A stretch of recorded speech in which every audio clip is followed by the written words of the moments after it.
Today's guest is Andrew Lang. He is an educator, he's a writer, he's a facilitator, and in this episode, he shares this journey from overwhelming responsibilities and the constant need to fix everything to discovering the power of gentleness, self compassion, and intentional change. He reflects on the pivotal moment that led to this breaking point, which was a late night bike ride that pushed him to his physical and emotional limits, and how that particular experience opened the door to a new way of living. We spend a lot of time, as you can see by the time on this episode, but we spend a lot of time talking about letting go of societal and self imposed expectations and finding clarity through small, halting steps towards change. You know me, I like to talk about the checklist of life, and he had something very similar to the life that he was living, which was more like a conveyor belt. Andrew's story is a powerful reminder that it's okay to pause, to reassess, and to rewrite the rules that we live by. So, if you've ever felt weighed down by perfectionism or this pressure to carry the world on your shoulders, I think this episode will be one that you resonate with. So, without further ado, here is my conversation with Andrew Lang. We were never loud arguers. We were very soft spoken. Let's talk it out. Very empathy first. Let's try to the point that our capacity would allow us. Let's try to understand where each other are coming from. And we're sitting on this couch, and all this boiling has all this stuff inside me has just begun to boil. And I'm not sure I felt it cognitively, but my muscles definitely did. My back was constantly tense. My shoulders were up. My jaw was just tight. I was wound tight at this point, and I didn't know because I didn't have the tools to know that. I didn't grow up understanding how to read my body. It was just this thing that carried around my brain. And so here we are sitting on the couch, and I just exploded. And it wasn't like a violent towards anything explosion. It was just like I stood up really fast. That was my version of an explosion. I stood up really fast, and I went to the door and I said, I gotta go. And I just kind of exploded out the front door, and I hopped on my bike, and I just went. And I tore out of our neighborhood and as fast as I possibly could, the wheels going as fast as I could push, my legs going as quickly as I could. And I was not a bike rider, so this was like very not pretty, but I was just going. And I'm pretty sure I just blacked out for most of the ride, because my next memory of that was I was in this neighborhood, probably 30 or 40, maybe 50 blocks north of where I lived. No, it's pitch black outside. There's no street lights in the neighborhood that I'm in. I have no idea really where I am. And my body just gave out. And I came to this like stop. And I'm just like breathing heavily and looking around, and had this interesting moment. And I still don't want to attribute it to as like a good moment. I don't want to put good, bad on it. It was just this interesting moment where all of this energy had been blown out of me. And I felt this opening of maybe I don't have to fix everything. Maybe I don't have to actually come to a resolution on everything. Maybe it's not all mine. I'm Matt Gilhooly, and this is The Life Shift, candid conversations about the pivotal moments that have changed lives forever.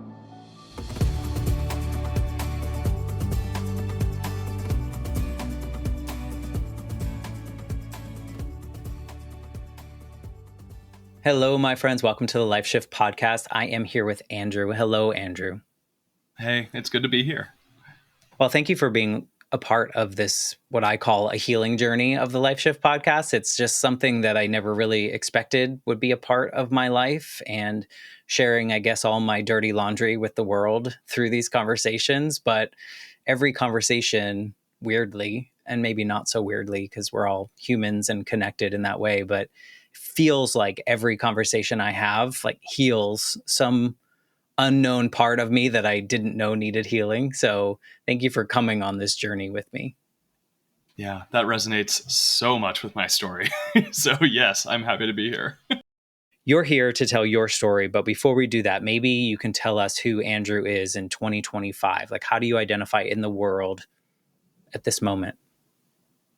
So currently, I've been working in education for a bunch of years now. I was a teacher, but now I work on the nonprofit side. And I essentially train teachers in project based learning, which is very hands on pedagogy or lens through how do we teach kids in a way that's relevant to their lives. And that's a lot of fun work. So I get a lot of my energy from being able to be with teachers and help like push and prod. And sometimes it's fun and sometimes it's frustrating, but like, how do we do things differently than we've done before? I am a parent of two young kiddos. I have a partner. We live in Tacoma, Washington. So it's a wonderful little suburb. It's not really a suburb, but it's just south of Seattle, another It's small not city. Seattle. It's not Seattle. It is outside Seattle. So I'm going to call it a suburb at this point. We'll see what happens in 10 years. The other really big important part of who I am today that I would share for myself is I get so much energy from helping folks through conversation figure out what do we do with our overwhelm, just like especially as it relates to the political moment we're in, but broadly speaking, even in the textures and complexities of our personal lives, like what do we do when we are feeling frozen, and how do we find the practices of resilience and presence that'll allow us to take those like little steps out. And I think that probably has lots of threads that are attached to the story I'll share today. But that's a little bit of who I am in 2025. That's a tall order. I'm glad it gives you energy because I don't think it would give a ton of other people energy because it's a lot of absorption, if you will, from other people's energy that's really intense. But also, you're working with teachers, which kudos to you, kudos to all the teachers. And having been in education, I worked in higher ed for 15 years, and it's a different world than it was 15 years ago. And the way that people view themselves as teachers, the frustrations that come along with current day teaching. There's a lot of things. So kudos to you for finding ways to help teachers navigate it. I mean, I don't know if it's a mess everywhere, but it's a mess some places. And so I'm sure you're helping them with the overwhelm and the actual good, teaching skills. Yeah, it is a mess everywhere. And I think one of the things that I get energy from, but I also am absolutely exhausted by, so it really depends on the day, is all of us are moving within systems that are not particularly humane. Education is one of those that just feels like it was built for factory model production of factory workers. And we haven't changed it in a ton of fundamental ways. And so I love working with teachers because the teachers we've got in this system are a vast majority of them beautiful souls doing something that is really difficult, and they're just in it. They're in the midst of the muck. And there's something about working with them and being able to go into the muck with them and be like, all right, one, how do we find our way, knowing that we can't change the entire system, but how do we do what's right for the kids right in front of us? And how do we push the people who are theoretically in power in the system to maybe tinker at the edges, at least until there's enough power to tinker at the core? One of my favorite things about working with teachers is that every teacher is walking into their classroom every day with all these stories from their lives. And so many folks are telling teachers and have told teachers for years that you've got to separate your life from the work you do in the classroom. And I think so, and especially right now, you're being told, and depending on what state you're in, teachers are being told to separate even more of their life from what's happening in the classroom. And one of the great privileges I have working in Washington and working with the nonprofit I do is I get to go in and say, your story matters in this space, and that you get to share vulnerably with your student, obviously within like not everything, but right, like your story does matter in this space, just like your student story matters. And so there's a lot of beauty in the midst of that muck as well that I get to, I'm just really thankful I get to be a part of. Well, keep wearing those rose-colored glasses because I think it's helpful. I mean, I think it keeps us in a good space, right? Like, because it's so easy to get distracted. Maybe have you kind of paint the picture of your life leading up to the pivotal moment that brought you to this version of Andrew? Because it sounds like there were probably some trials and tribulations that got you to this energy that you have now. Yeah. I So I'll start with education since we're there. But I grew up, I think starting in probably fifth grade, I was on a conveyor belt to education, specifically to teaching. And it was a conveyor belt I totally chose. My parents didn't push me towards teaching. There was very little external pressure to go into it. But in fifth grade, I had a teacher. I mean, it's very similar to a lot of teacher stories. You know, I had a teacher that made a huge impact on me. And from then on, I wanted to be that teacher for other kids. And so I got on this conveyor belt and I went through high school and I went to college and I got my teaching certification and my BA, eventually my master's, and I landed in the classroom. I found, and I'm so thankful for this, I found that I was good at it. Which is not always the case when you are on a conveyor belt for like 15 years. And so I found that I was good at it and I really enjoyed it. But the first moment of real friction for me was in my first or second year of teaching. The district I was in came to our school and we did project-based learning in our school. And they said, we really like the output that we're seeing. We like the data. And so we would like your small little school. We were in a public school system. We like your small little school to take your model of project-based learning and merge with this much bigger school and just take your model and put it on top of theirs. As anyone who's gone through institutional mergers know, it was disastrous in the midst of the actual merging. I was still a young teacher, and at this point, I was one of the kind of informal co-leads of our high school. So our school was a 6 through 12. So I was one of the co-leads of our 9 through 12 portion. On top of that, I decided to become our union rep the same year, which was real fun looking back. Overachieving. So overachieving. What was I thinking? You were trying to save people. And that's what it was, right? Like it was the saviorist mindset that so much of our pre-education conveyor belt teaches. Also, if not you, who, right? Like I feel like sometimes we feel that way too. Like I can do this. It's not going to be that overwhelming. Who else is going to step up and do it? I guess I'll do it. Yeah. And just a little bit more. Just a little bit more. I think that's another pieces of my story that probably will pop up a couple times is I'm already doing this much, but I can do this a little bit more because it's right here. Why not? And so we had this merger and it was messy. And every day as the union rep, I'm battling with the principal and I'm hearing just awful stories from fellow teachers that I'm having to hold in confidence and figure out ways to how do I take the nugget of this and work with the principal to fix the core problems. So I was just really tense. I think that year, those 2 years were some of the most tense work years of my life. And you were teaching at the same time, right? Like, so you were Yeah. teaching, trying to help this merger and a union rep of some sort. Yeah. When I think about it and I go back, not I was teaching, I was co-leading all of our high school meetings. I was union rep. So I'm constantly in the principal's office in extra meetings talking stuff through. Between classes, I was one of the teachers that a lot of kids would come to just for emotional support. Stuff's going on at home. I'm the one people are coming to share. We only had one counselor for the entire school, and it's just not enough. I'm holding these like deeply emotional, trauma-filled stories in between in these 5-minute passing periods About kids, no less. about kids who have in so many ways are showing such resilience and beauty in the classroom, and then knowing that they're going home to just absolutely devastating conditions in a texture of different ways. And then I would go after school and have more meetings on structural issues. And so you can guess my drive home was a really important threshold moment. And that's where there's another layer of this that really, when I think back, just whoa. My partner at the time was another teacher at the school.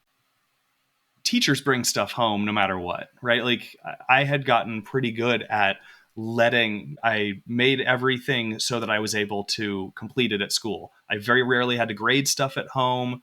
I was very on top of my time schedule. But emotionally, of course I would have to bring it home. You can't lay that kind of high trauma stuff down just because you're going home for the day. And so we would drive together after school and just basically trauma dump and talk the entire drive home, which over time frayed, right? Frayed that relationship, frayed the ability to actually connect. And at one point, brilliant decision at the time. There was a bridge about halfway from our school to our house. We said, when we get past that bridge, no more school. So we've got about a 10-minute window to like pick the nuggets that we're going to Safety. talk about. Safety and clear boundaries. But I mean, how do you really stop? It's Exactly. still It just goes there. inward. It just goes Right. in, right? Like Right. I think that is what I didn't see then that I can see much more clearly now is what I got over that bridge, and sure, nothing was coming out anymore of my mouth, but it was still all percolating. It's all still bouncing around. And you're in your 20s in this period, right? Yeah. I'm Yeah. I assuming. was early to mid, I was, yeah, mid 20s at this point.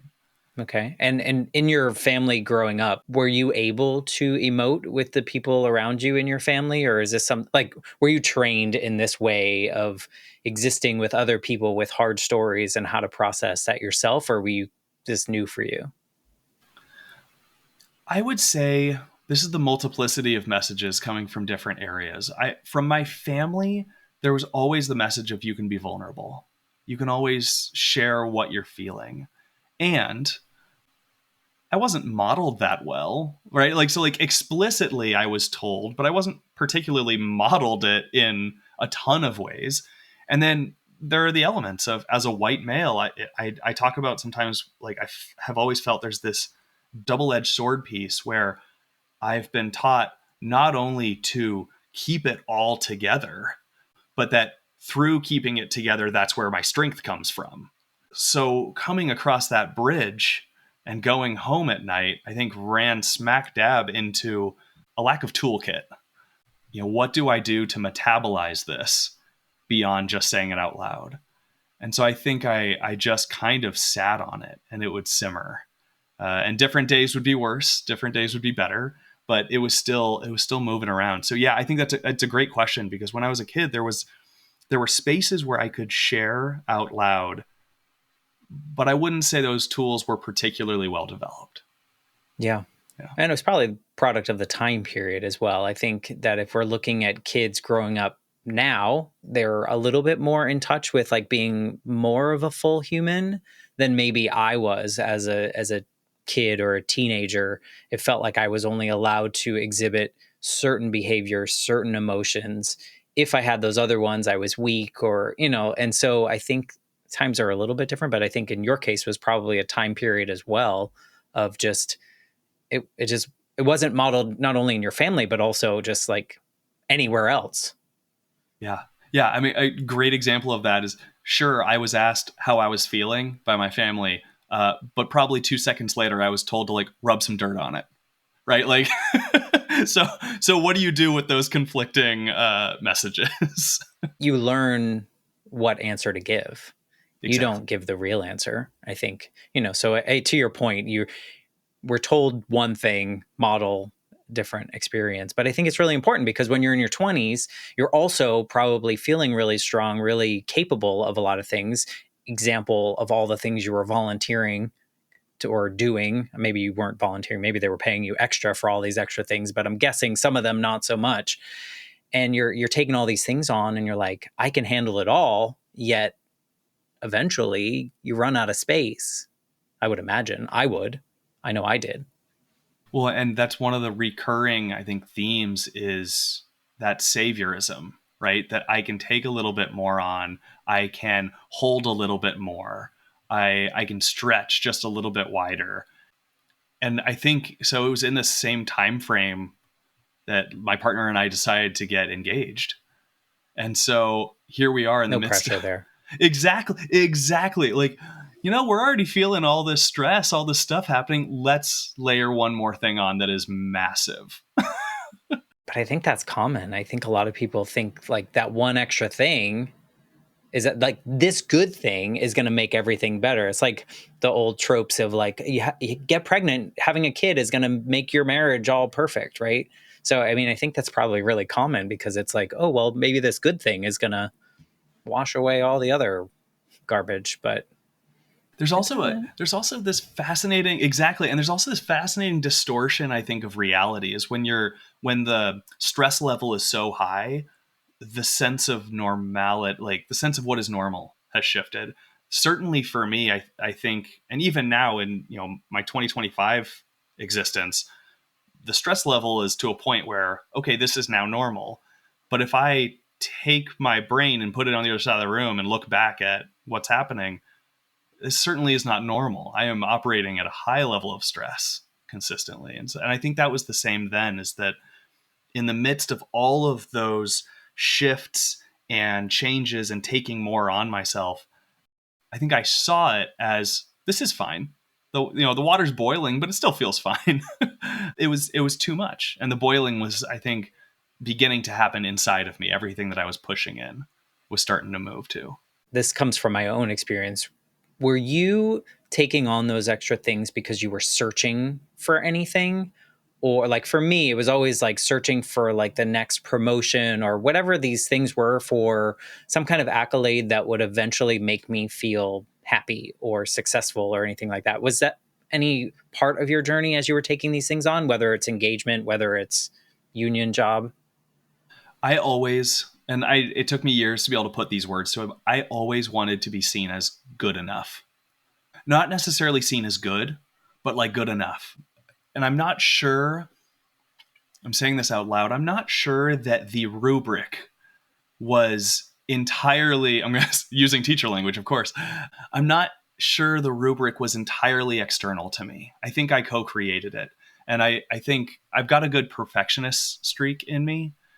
And I think what's interesting about it that I've noticed is that, you know, the rubric by which I've measured myself is partially from what I see of the world, what is considered worth anything, what is considered valuable.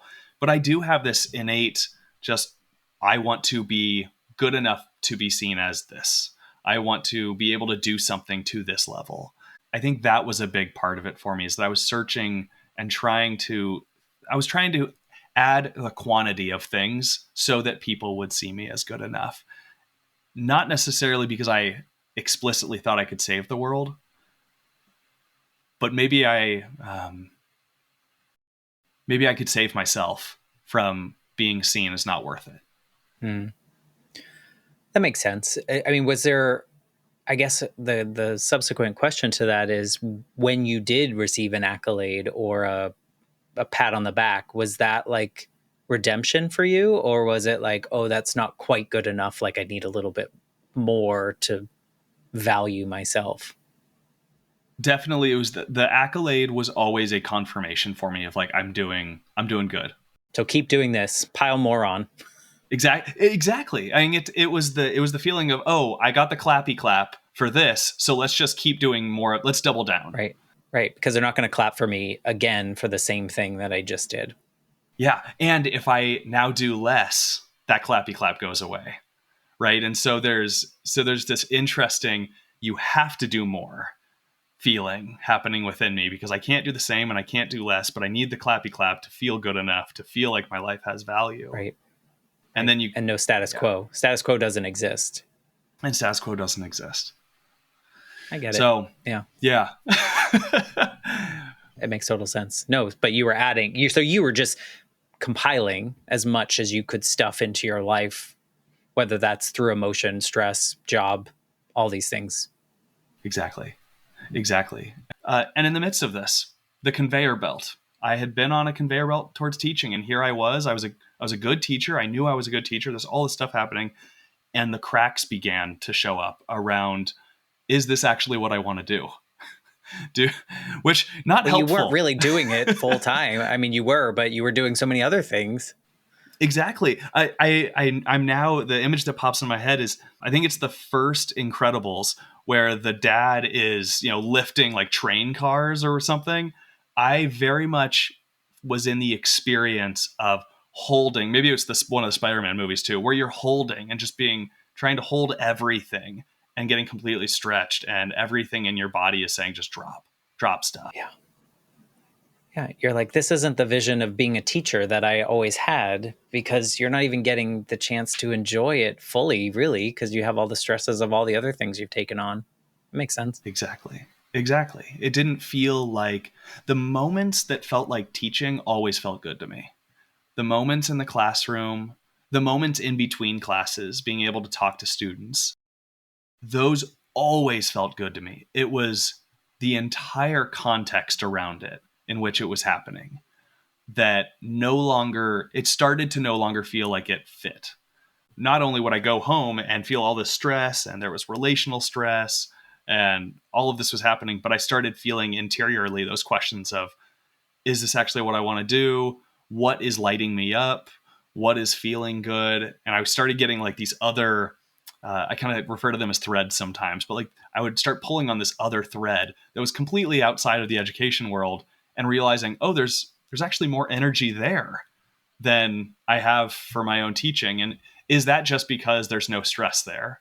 Or is it because there's something there that's calling to something in me? It's very evolved of you, too. Like, I mean, I feel like, were you still in your 20s here? Were you? Yeah, I must have been 25. I think I was right in my 25, 26, 27 years. I mean, that's very evolved of you, I would say, from my own experience at 25. I, I felt like I wasn't thinking those things. well, and this is another part of my stories. I grew up always surrounded by lots of adults. My family, just the way our family dynamic was, there was always older people around. And so part of that striving for being good enough was also, I wouldn't say it was a showmanship, but it was a part of it was I need to be able to navigate publicly in this space where there's a bunch of adults. And so, how do I act like an adult young? I did a group for a little while. This was probably mid 20. Actually, this is probably right around the same time frame. And we talked about tower building was our imagery. And, your first part of life, you're building your little tower. And then at some point, you realize the tower you built no longer really fit your story. And so you start taking the tower apart, looking at the blocks.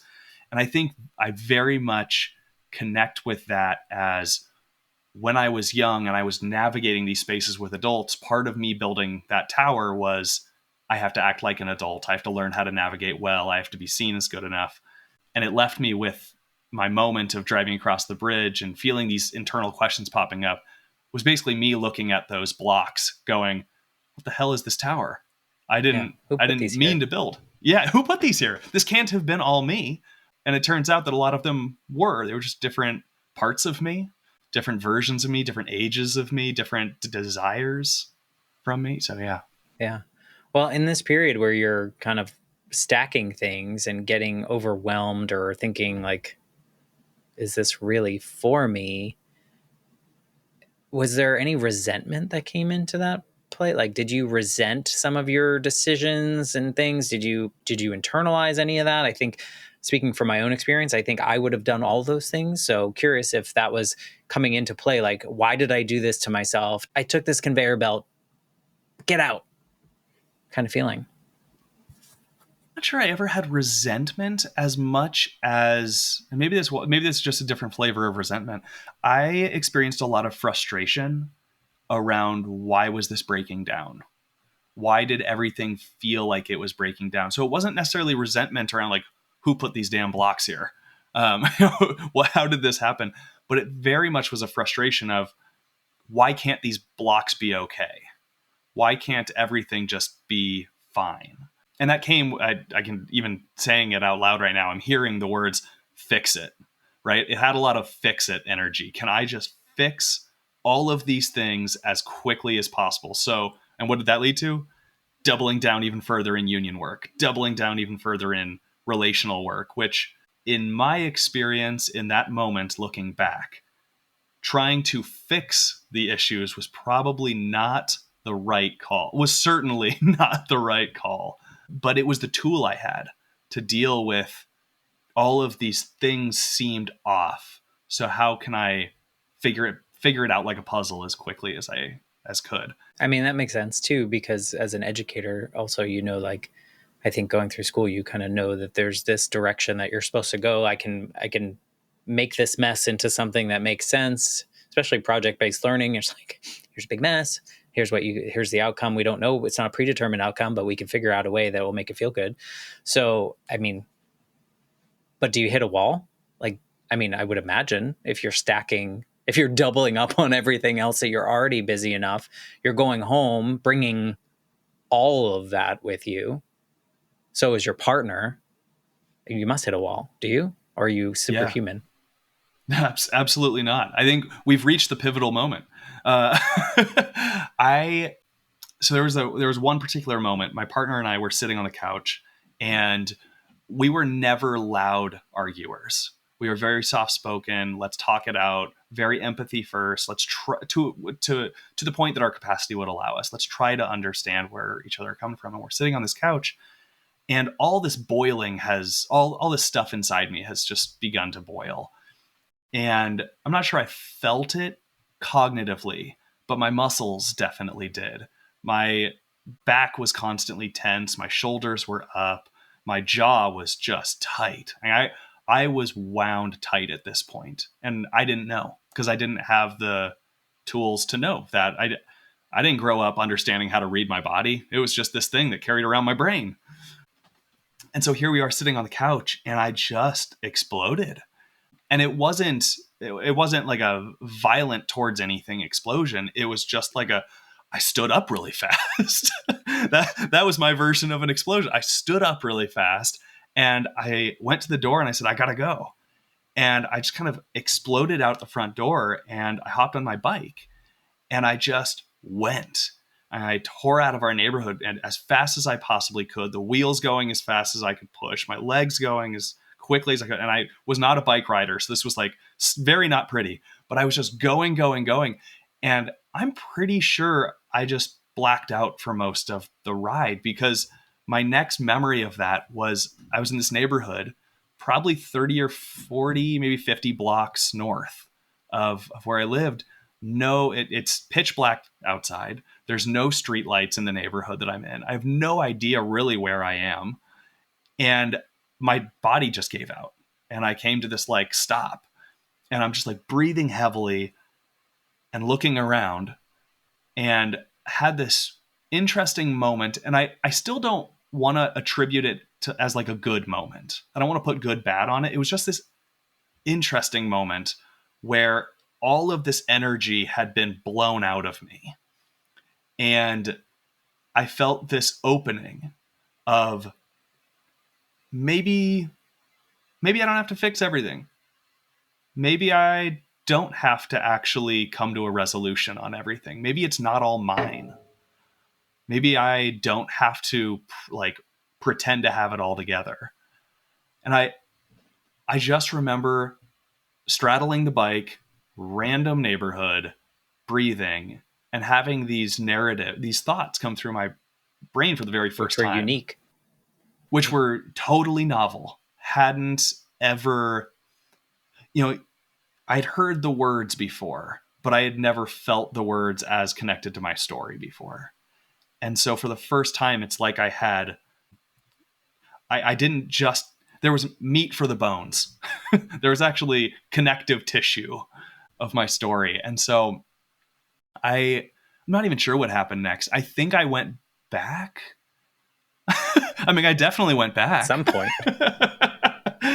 But I mean, it sounds like you just like you literally, your emotions and all the energy inside of you exploded out, and you found a way to burn it off. And then you get to this space where I mean, this is super cheesy, but like you're just empty. Like you feel like you got there, and now you have the space to think about the things that you were too full to even think about any of those solutions that were maybe healthier for you Yeah. than just trying to fix everything. You know what I wish, I'm always careful with what I say I wish I had done differently, but I wish I had known how to cry. I think if I had known how to cry before that moment, that energy would have had a space to go. Not all of it, but I would have had one more tool to work with. But I think that was what I had. I just had, okay, I can hop on this bike and push. And in some ways, I think I'm lucky that that I didn't stop myself, that I pushed to the point of my body stopping me. That my brain, that Yeah. I should say that again, that my brain didn't stop the fullness of me. My body did, because that, I think, opened me to a new experience of, okay, this is something new. This is something novel. I can work with this. I can go back with a new mindset. So you're in a different part of town feeling like a different person at that moment, possibly, or like the start of a different type of person. Would you say that's true? Yeah, certainly with new questions. Maybe But the did same. it feel possible though? Like at one point before it wasn't possible for you to just not fix things to get better. But now like there was this possibility that like maybe you don't have to. Maybe you don't have to stay on the conveyor belt. Maybe you don't have to do what you think everyone expects you to do. Totally. And it's not that I knew how to do any of that, right? Like, I think I didn't have any next steps connected to this moment. But you didn't have any next steps connected to the old moments either, right? No. And I think that's the reality, right? Is like the old moment, the best thing I could keep doing was keep trying to fix stuff. That was my only operating mode. And so in this moment, all of a sudden the fixing stuff was in question, if not just like not gonna happen. Or the realization that it wasn't gonna work. I think my next step was just to take my next step and like turn the bike around. Right. I remember in the immediate aftermath of that moment, like the next couple days, the next couple weeks, it's not that anything like fundamentally foundationally changed. I was still carrying way too many plates in the air, or balls in the air, whatever that saying is. And You can carry whatever you want. yeah, I was carrying stuff and it was in the air. Uh, but I do know that that's when things began to be okay with me. My partner at the time had talked about moving back to the East Coast. And the idea of her going back to the East Coast and us ending the relationship was all of a sudden, okay, that seems like a valid option, where it wasn't an option before. I had to fix it. And all this stuff that was happening at the school, all the union stuff, it's not that the individual things I was dealing with each day was okay, but there was an okayness of, okay, this is the reality we're in. I can't save all of this, but I will keep listening and I will keep doing what I can do, but I'm okay. Yeah. Sounds like you weren't carrying the world anymore. You were just carrying the plates. I think that's a great way to say it. Yeah, it was a letting down in a good way of a bunch of stuff that I had taken as essential. I had taken as things that were part of me that I then realized just weren't. They were just stuff I'd picked up. Yeah, and I think we like someone that is empathetic, you pull on this responsibility aspect of a lot of things. Like it's your job to make sure everyone else is okay and everything else is fine. Maybe that's the fix it piece, but also there's the emotional attachment to it of like you need to do all you can to make sure that this kid is okay and that this kid is okay when really that's not your full responsibility. I mean, I guess as a good human, it's helpful, but to let yourself be your own human is also helpful because you can't really show up for other people if you're not really showing up for yourself, which is really cheesy, but totally true. I'm sure you saw that. I had never understood the idea of taking care of yourself before others was not a computable thought in my mind. Sure, on an airplane, that made sense. But in the day to day, it just didn't to me. Um, but in the aftermath, I started going to therapy, started Was that really your first time reconnecting. in therapy? That was that was my first time in therapy. Yeah, Good and for you. and what's kind of humorous about it is I wouldn't say the therapist was great. I wouldn't say the therapy experience was great, but the act of going was absolutely essential for me. Putting myself in a space where I could say things out loud, and just once a week I have a place to speak, and I don't have to.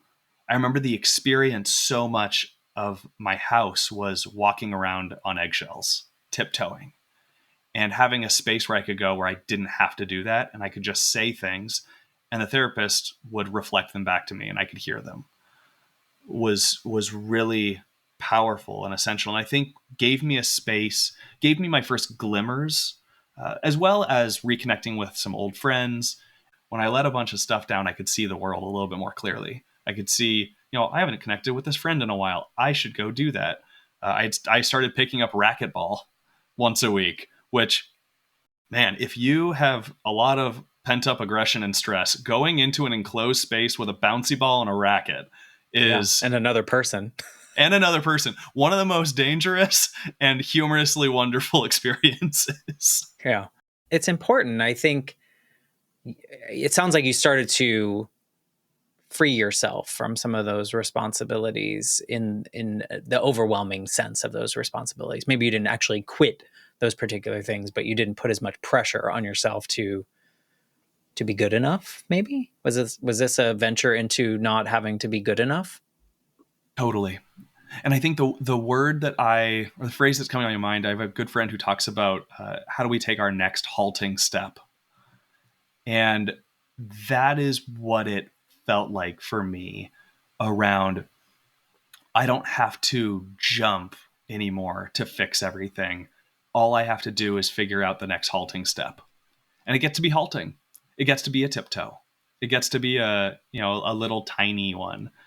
And that really opened me up to, I get to explore what my life would be like if I left teaching this year, or my life, what would happen if I moved cities. And it's okay because it's not irreversible. Well, before it might have been scarier.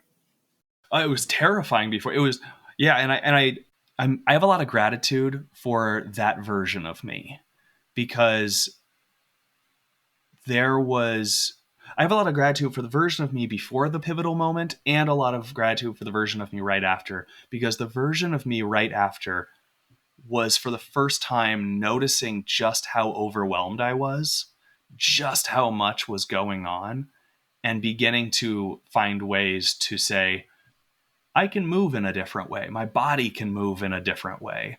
And I was giving myself permission to do that. And I'm just eternally thankful that some part of my story in that moment was okay with shifting gears, and that my community saw that that was happening and affirmed me. Hmm. Yeah, that's big. Did you have an experience in which the older or the previous version of you, the fill every moment with everything person, that you finally got to say no to things that maybe the earlier version would have agreed to do or help out with? Was that a big thing for you? I know for me, like saying no was really hard for a long time. Saying no, yeah, I mean, yes. I think No. my no, actually, no. I think the biggest no that I gave is I stopped teaching. I left teaching at the end of the year. So within a year of this moment. Yeah, Nice. and it was both a random decision, and an entirely unrandom decision. Right, everything that had been percolating, everything that had been curious within me about what else might I do, I decided, you know what? I'm just going to not teach next year. And I'm going to do anything else that will bring enough money in to be able to help me survive for a year. That's one of the benefits of being in the mid 20s. Age range for me was, no, I had no kids. I had no real responsibilities other than maintain survival. And I think that was an act of me saying no to the conveyor belt, and no to union repping, and no to some of those things that I'd picked up. I was like, no, I'm just going to set all of this down, and I'm going to take a year away to figure out what does my body feel like in a totally different context. And then I'll decide my next halting step from there. And I'll just keep doing that for a little bit. That makes sense to me. I think this is just like outing myself in this decision making pattern that I like to get into. Is I find that quitting everything is much easier than quitting one thing. I don't know if maybe in that version of you thought the same thing, but like for me it would be easier to sell my house and move to another state than it would be to like drop a certain part of a job. which sounds so stupid saying it out loud, but that's just how my brain worked for so long because it felt like if I could let everything down instead of one person or one thing, it made everything a lot easier. Give me an excuse, I guess. Totally. Here's the funniest part to me looking back.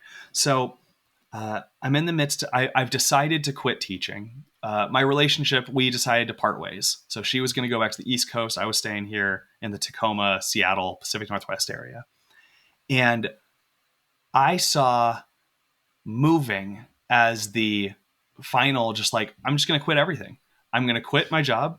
This relationship has ended. I am going to move to a city I've never been to. And so I just bounced up to a little town called Redmond. It's where Microsoft really has its like big headquarters near Bellevue. Weirdest town I have ever lived in.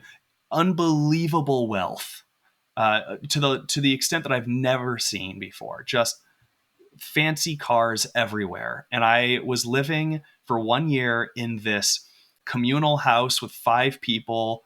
There was an abundance of pot smoke that would just go through the house at any hour of the day. And I would just be sitting there going, oh, well, all right. And I did that for about a year. And here's the humorous part for me is when I had been in Tacoma, I had become really good friends with my landlord and in the house that my partner and I had lived in. And so after that year in Redmond, I decided I really miss Tacoma. This, stopping teaching was a good move. Moving here was a good move. Ending that relationship, good move. But now it's time for me to go back to Tacoma because that's where I can actually see this new version of me that's coming alive. And I called up my landlord because the person who had moved into that house wasn't working out. And so we decided that I would move back into that house. But I knew something that was really important for me is that that house needed to shift. There needed to be some sort of different. And so I went down for about 3 months before I moved in, and we completely demolished their kitchen, redid the floor, redid all the cabinetry, redid the bathroom, all the stuff that they'd been putting off for years. And the idea of me coming back and this kind of moment just perfectly came together. And so I got to step foot in this house that I had absolutely fallen in love with. And because of a little bit of my sweat going into, redoing the insides and it being visually different, felt very much like this Andrew 2.0, right? Like this Different timeline. different timeline. I'm going to re-enter this space that is so familiar and yet different. And I love that has become part of my story also, because I think that was a really beautiful moment of I left a relationship with landlords that I really loved and I was welcomed back and said, hey, what do you need in order to be here and feel like the you that you're becoming? And let's do that. Yeah. No, it's really special. It feels like a reset or like a healthy reset. You needed to escape the things that were drowning you, essentially. And the only way to do it was to go to something super unfamiliar, which I very much I ran to the mountains near Aspen for a year to just get away from life, right? And live a different type of life. I came back. I resonate with so much of your stories because like sometimes you can't get out of the things, your day-to-day things, unless you like totally escape them. Like you can't do those things because you're somewhere else. And like that kind of you kind of did the same thing. When you came back, did you feel like you were taking pieces of the tower that you liked and like building that tower again? Or do you feel like you were building something brand new? There were certainly pieces of the tower that were the same. Parts of the tower that I enjoyed, blocks that made sense for me still, but so much of it was new. And a lot of it came down to rhythms and routines for me. I would walk every morning. I would get my cup of coffee and just go for a stroll through the neighborhood. And it was an act of seeing the neighborhood in a new way. I didn't pick up racquetball, but I would start biking more, right? Like there were all these different pieces that coming back, I would say like lent a container. It was a new container. It felt like I was building a new container. And for the first time, I was the one choosing the elements of the container, not a conveyor belt, not different things that just, come with choosing this life. I did come back to teaching because that felt good for me. And I did that for a couple more years before I transitioned to the job I'm in now. Did you do it in a different way? Partially chosen, partially not. When I came back to teaching, I definitely did not go back into union reps work. That was a part of me that I was like, maybe someday, but right now I'm small steps. And so I came back to teaching, and that first year, I remember doing something I've never done before professionally. I kept my head down. I just kind of did the job. And by the end of the year, I was ready for, this is kind of my operating mode, but by the end of 1 year of sitting and listening and seeing the world, I'm always ready to, what can we do? What can we do differently? But there was the ability to go back to teaching and doing it in a different way was really, really positive, and being able to choose it. So much of this comes down to like an expansion of my self permission to have choicefulness, that I can do this and make my own make my own decisions, and that they're not permanent. Right. And you had, with by putting your head down, doing a good job at work, but doing the job, it probably gives you more space to say yes to things in your personal life, in your life where you can find other joys that, whereas before the previous version of you was stuffing your life full of so many responsibilities that it was probably hard to find things that were like super enjoyable that you could attach yourself to. 100%. This was the time period where I really began a lot of what I do now. I would teach during the day, and then at night I was hosting these small group get-togethers, and we would just pose some questions around, like, essentially questions of what did you want to be when you grew up, when you were young, that didn't turn out the way you wanted it to, and how are you dealing with that? And we would just sit together and talk about that, which, now that I say it out loud, it was storytelling. It was 100% storytelling. Mm-hmm. And And connection. that, I mean, and like, connection. you had your story, you had your version of that story. You probably wouldn't have been able to have that conversation had you not gone on that bike ride of, and emptied every resource that you had inside your body to get to the point that you are now. So, I mean, the point of connection, really. Yeah, there was an accessibility that all of a sudden I could find for myself, that I had access to being able to sit with folks and really, really connect, both with the stories, but also with just like the deep overwhelm feelings of anger and frustration and sadness, and to share that space together so that we could feel seen. And I think that was really beautiful for me. Starting with that first group, I think we had, I don't know, 9 or 10 folks. And ever since then, that's kind of, I've made sure that there is some version of that in an ongoing way for the past several years now. It all goes back to something you said earlier of like this giving yourself permission. Now, these groups that you're doing and helping people in this way, you're giving them permission to like admit that everything is not all sunshine and rainbows, like that we sometimes feel like we have to project out into the world that like, oh yeah, life is great. Once I pass this bridge, where everything's perfect, right? Like, I think there's a beautiful piece of permission that, one, you gave yourself because you kind of opened your life up in a way where you can kind of create your own life instead of whatever you thought you were supposed to do on this conveyor belt of life.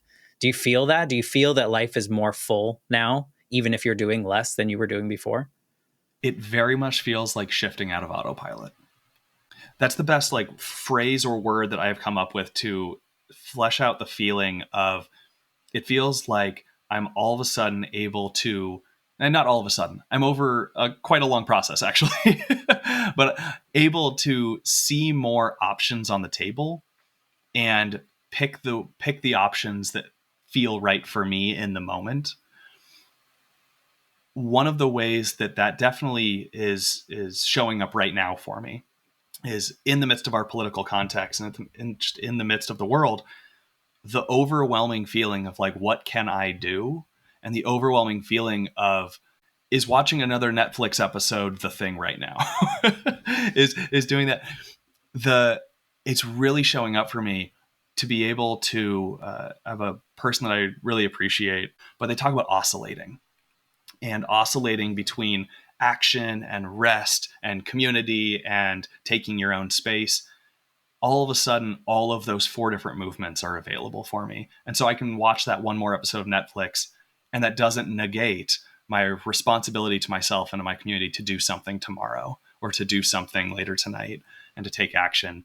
But all of a sudden, there's just more on the table, more choices to make.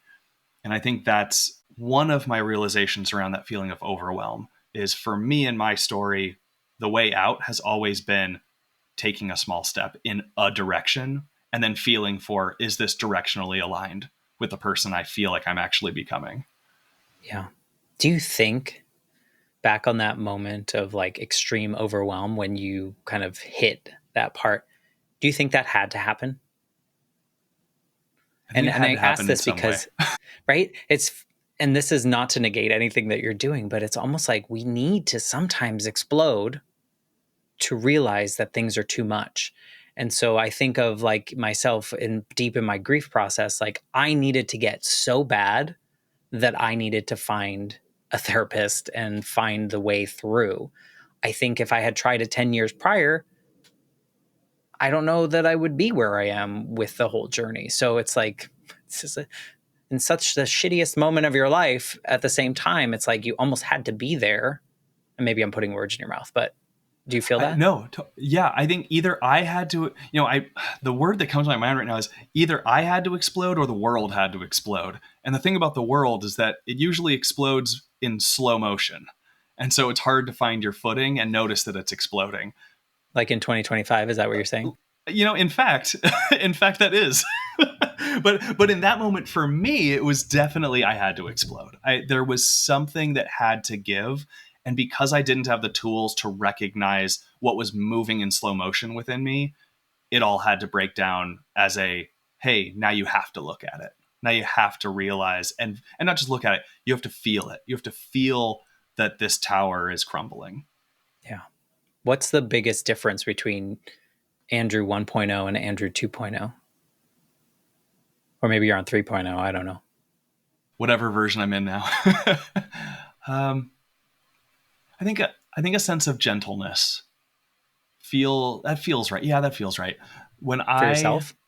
For myself, and for myself and for the world, I think for to both internal and external, there's a gentleness that I'll give an example.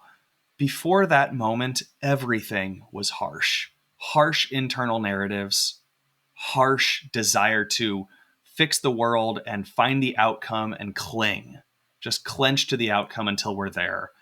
And I'm a lot more gentle internally, a lot more language internally that is okay with myself, and self talk is a lot healthier.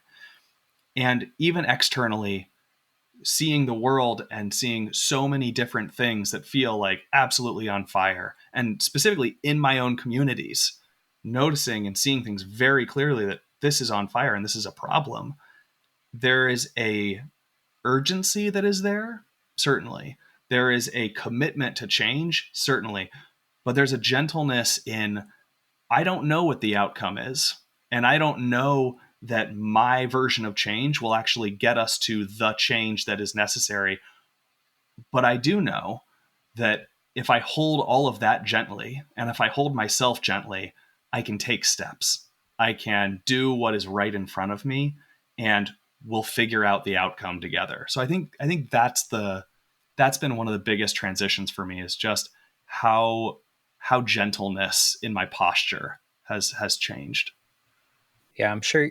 I mean, I think that the gentle piece, especially for yourself, is probably like such a relief in some way. I know it's been a longer journey. It's not like it's overnight kind of thing, but I'm sure that feels better just sitting in your body.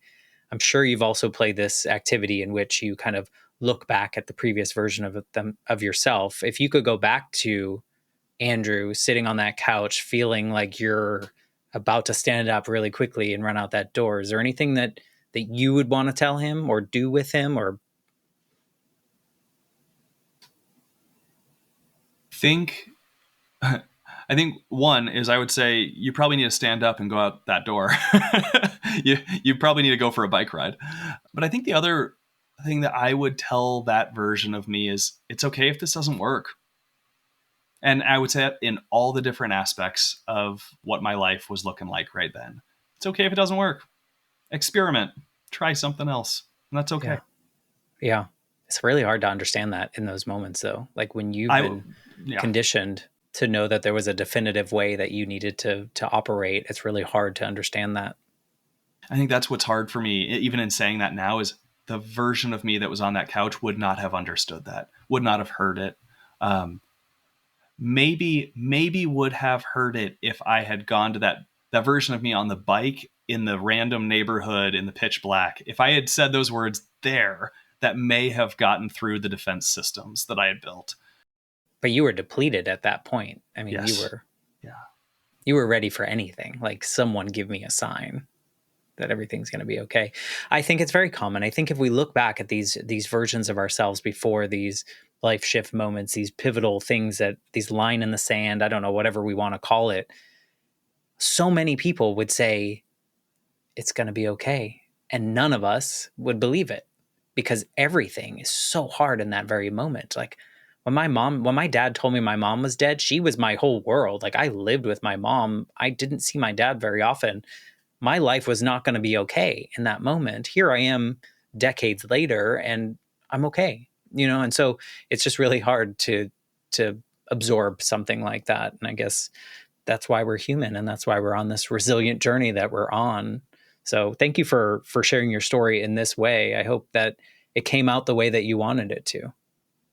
It felt really good to say all that. There are little elements of what I just shared that I have not spoken out loud before, and also parts of it that I haven't even thought. So once again, it just goes back to that power of storytelling. New stuff shows up every time because there's a new version of us that's saying it. Keep telling your story, right? If people want to like get in your orbit, learn more about you, what you do, what you offer to the world, like what's the best way to find you and your stuff?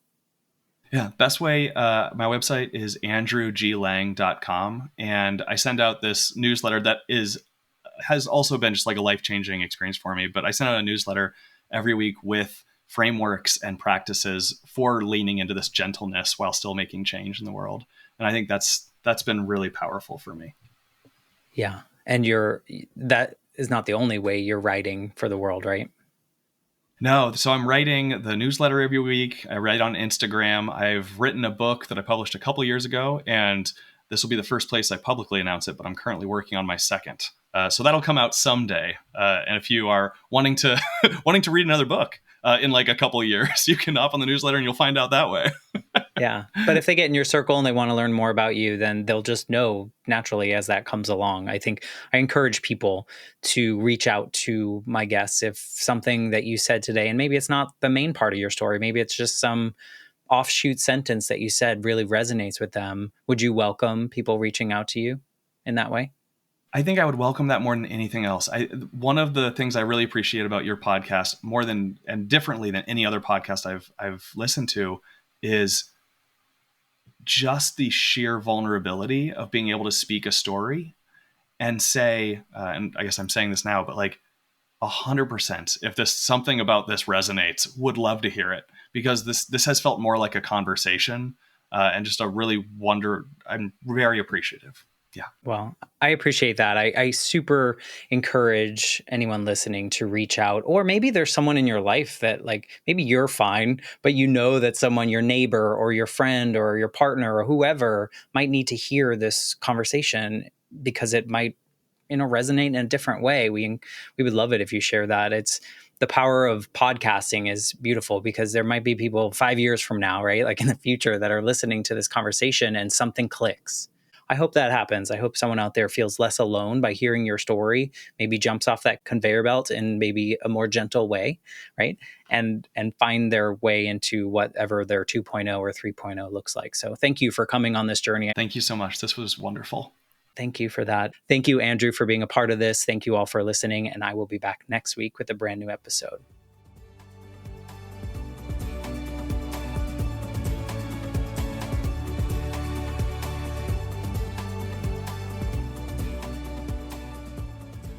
For more information, please visit www.thelifeshiftpodcast.com.